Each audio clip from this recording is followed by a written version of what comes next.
कोणत्याच सासरी कोणत्याच सुनेची इज्जत केली जात नाही. मग ती हाऊसवाईफ असू द्या किंवा काम करणारी असू द्या. कितीही तिने प्रयत्न केला आपल्या सासरच्या माणसांना खुश ठेवण्यासाठी, कितीही तिने घरातली कामं केली, ती घरात हाऊसवाईफ असू द्या की बाहेर काम करणारी असू द्या, बाहेर काम करून ती घरातल्यांसाठी सगळं म्हणजे काळजी करणारी, काही सासूला काय लागतंय, सासऱ्यांना काय लागतंय, नंदेला काय लागतंय, सगळं सगळं तिने कितीही तिचा जीव असा ओवाळून जरी टाकला ना तरी तिला कुणी विचारत नाही, तरी म्हणत नाही की खरंच तू आमच्यासाठी लय नाही पण असं एवढूसं तरी करते, थोडंफार तरी तू काळजी करते आमची.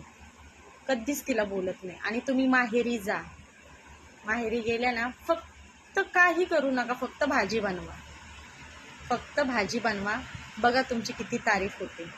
आणि इथे तुम्ही ना किती काही करा, चांगला स्वयंपाक करा, सगळं त्यांना मनासारखं खाऊ घाला, तुम्हाला म्हणजे जितकं करता येईल त्यांच्यासाठी तितकं करा. जर तुमची त्या घरात जर तुमची तारीफ झाली किंवा तुम्हाला चांगलं म्हटलं गेलं तर खरंच मला कमेंटमध्ये सांगा की खरंच मग मी म्हणेल नाही माझ्या याच्यात नाही पण तुमच्या याच्यात चांगले माणसं आहेत आणि तुम्ही चांगल्या माणसात वावरता.